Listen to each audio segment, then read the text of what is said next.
Bonjour à tous et bienvenue dans l'émission Caris Focus. C'est encore une grâce pour moi de pouvoir répondre à vos questions et c'est évidemment par la grâce de Dieu et par son esprit que je peux tenter de répondre à chacune de ces questions. Et aujourd'hui, une question nous parvient, alors je la cite, comment intercéder ou prier, comment intercéder pour sa femme ou sa sœur qui est dans la timidité. Le faire ou la faire sortir de sa zone de confort et lui permettre de connaître l'évangile. Alors la personne est très gourmande parce qu'elle met plusieurs questions dans une question. Alors concernant la timidité, la vraie question c'est à qui s'adresse la question. Est-ce que la personne qui nous pose la question s'adresse à un chrétien ou à une personne qui n'est pas chrétienne? Si on s'adresse à un chrétien, je peux que t'encourager à répéter ce que Paul dit dans l'épître aux Timothée, 2 Timothée 1,7, que Dieu ne nous a pas donné un esprit de timidité, mais de force. Amen, à Dieu soit la gloire. Lorsque je suis devenu une nouvelle créature en Jésus-Christ, lorsque je suis devenu enfant de Dieu, ou lorsque j'ai donné ma vie au Seigneur Jésus, alors la vie de Jésus est venue vivre en moi. Et le caractère de Jésus est venu vivre en moi. Alors, Jésus n'est pas quelqu'un de timide. Alors, si je suis enfant de Dieu, je dois comprendre, découvrir et réaliser que je ne suis plus ou pas cette personne timide que j'ai toujours été, mais que j'ai hérité du caractère de mon Père, qui est Dieu, le roi des rois, le Seigneur des seigneurs. Ensuite, la question nous est posée, comment le faire ou la faire sortir de sa zone de confort ou lui permettre d'entendre le message de l'Évangile.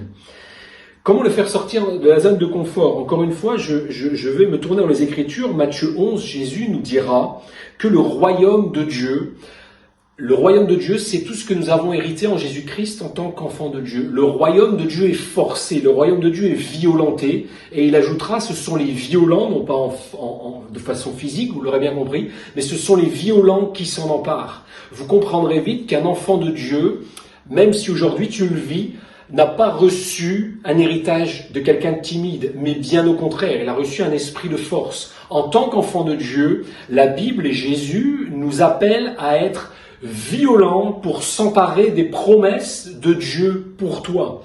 Même si dans ta vie passée, tu étais timide, nonchalant, la vie de Dieu en toi te dit, par la parole de Dieu, que tu as reçu un esprit de force et que tu es un violent dans le monde spirituel, un violent pour t'emparer des choses. Et ça nous conduit à la troisième question, comment finalement permettre à une personne d'entendre ou de connaître l'Évangile.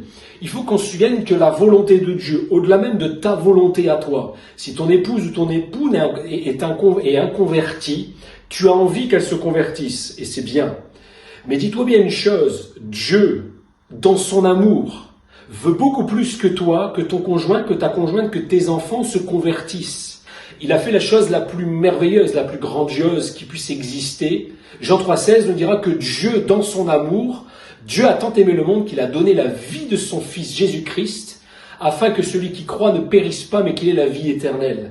Dieu aime ton conjoint, ta conjointe, tes enfants ou ton voisin que tu veux évangéliser, bien plus que tu ne l'aimeras jamais sur toute la terre. Alors sois rassuré déjà que Dieu veut et que Dieu a tout fait pour que cet être qui t'est cher soit et devienne enfant de Dieu. L'apôtre Paul dira également dans Romains au chapitre 10 et au verset 15, « Et comment l'annoncera-t-on en parlant de cet évangile si personne n'est envoyé ?» Notre job en tant que chrétien, notre job, c'est de prier pour que des ouvriers soient envoyés dans la moisson. Ton job, oui, si ton époux est un converti, tu es un témoignage vivant à la maison. Mais ne te prive pas de prier la parole de Dieu afin d'envoyer des ouvriers dans la moisson, dans la mission qu'est ton conjoint ou ta conjointe. La personne qui n'appartient pas au Seigneur, prie Dieu, demande à ton Père qu'il envoie des ouvriers. Qu'est-ce qu'un ouvrier? C'est un évangéliste, c'est un chrétien dans le train, dans le métro, au travail, chez le médecin, peu importe où, que le Seigneur le remplisse de force et d'envie d'aller annoncer la bonne nouvelle de l'Évangile. Et ça, c'est ta prière pour toi. Sache que Dieu veut plus que toi, que ton conjoint, que ta conjointe, tes proches, deviennent enfants de Dieu. Alors j'espère que ces quelques mots t'auront encouragé. Sache que tu es richement béni en Jésus-Christ. Dieu t'aime.